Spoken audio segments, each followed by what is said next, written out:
श्री दत्त प्रभू तुमच्या हृदयामध्ये बसलेले आहे. मुलं किती तुम्हाला? दोन मुले. मुलं ऐकते नाही, घरामध्ये चिडचिडी सगळी, सगळ्या घरातच फादाना करायची. ही मुलगी सुद्धा एकीकडे जाऊन राहते. रंगनाथ कोण आहे? रंगनाथ रंगनाथ कोण? त्याचा बाप आहे. आता बाप आहे का? ऐका नाही वारलाय. किती वर्ष झाले? आता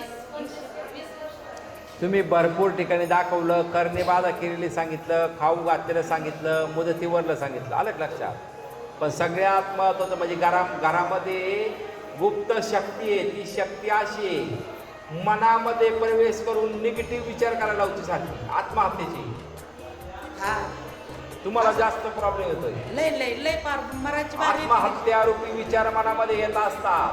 आणि जी वाईट शक्ती आहे, तुमचे मिस्टर वाईट नाहीये, पण जी वाईट शक्ती आहे त्या वाईट शक्तीनं शरीरामध्ये स्वतःची इच्छा पूर्ण करण्यासाठी वाईट शक्तीनं शरीरामध्ये प्रवेश करून निगेटिव्ह घाण विचार करायला लावती, घाण कामं करायला लावती, ती वाईट शक्ती करायला लावती.